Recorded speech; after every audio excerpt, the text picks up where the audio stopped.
অনুরাগের ছোঁয়া ধারাবাহিকের আগামী পর্বে আমরা দেখতে পাবো অর্জুন খোলস ছেড়ে বাইরে বেরিয়ে আসায় রূপা অর্জুনকে যোগ্য জবাব দিয়ে নিজের বাবাকেই কাছে টেনে নিল।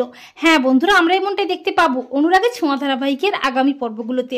অর্জুনের মা পৃথা ও ভাই ভিক্টরের চক্রান্তে মিসকার সন্তান বীরকে চুরির দায়ে দীপা বিনা অপরাধে মিথ্যে অভিযোগে জেলে যায়। কিন্তু পৃথা দীপাকে ফাঁসিয়ে দীপার নামেই নানা রকম আজে বাজে কথা বলতেই থাকে। তখন রূপা পৃথার উপর প্রচন্ড খেপে যায়।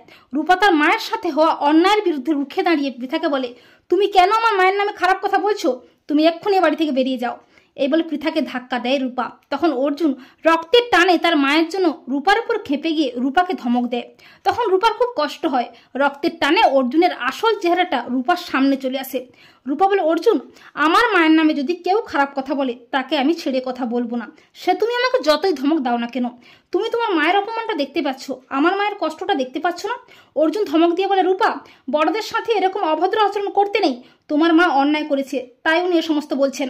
তখন রূপা অর্জুনকে যোগ্য জবাব দিয়ে বলে, আমার মা কোনো অন্যায় কাজ করেনি। আর তুমি আমার মাকে অবিশ্বাস করছো। যার সাথে তোমার বিয়ে হওয়ার কথা ছিল তাকেই তুমি বিশ্বাস করছো না। ভাগ্যিস আমার মায়ের সাথে তোমার বিয়েটা হয়নি। আমি তোমাকে ভুল ভেবেছিলাম অর্জুন। তোমার মতো মানুষের হাতে আমার মায়ের দায়িত্ব তুলে দিলে তুমি হয়তো আমার মাকে আরও কষ্ট দিতে। তাই তোমার সাথে আমার মায়ের বিয়ে আর হবে না। তখন অর্জুন রূপাকে আবারও ধমক দিলে সেই মুহূর্তে হাজির হয় সূর্য। সূর্য চিৎকার করে বলে, ডক্টর অর্জুন চক্রবর্তী, কোন সাহসে আপনি আমারই বাড়িতে দাঁড়িয়ে আমার মেয়েদের সাথে উঁচু গলায় কথা বলছেন? সূর্যকে দেখে অবাক হয়ে যায় সবাই। আর সোনা রূপা বলে, বাবা তুমি এসেছো? এই বলে সূর্যকে জড়িয়ে ধরে। রূপা বলে, বাবা আমাদের মাকে বাঁচাও, আমাদের মা কোনো অন্যায় করেনি, আমাদের মাকে সবাই ভুল বুঝছে।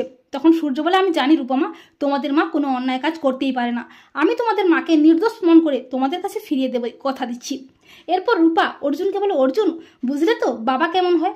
বাবার ওপর অভিমান করে তোমাকে আঁকড়ে ধরতে চেয়েছিলাম, কিন্তু বাবা আসলে বাবাই হয়, আমি বুঝতে পেরেছি। তো বন্ধুরা, তোমরা এটাই চাও তো যে সূর্য যেন দীপার বিপদে ফিরে আসে, আর রূপাও যেন অর্জুনকে যোগ্য জবাব দিয়ে নিজের বাবাকেই কাছে টেনে নেয়? কমেন্ট করে জানিয়ে দাও তোমাদের মতামতটি।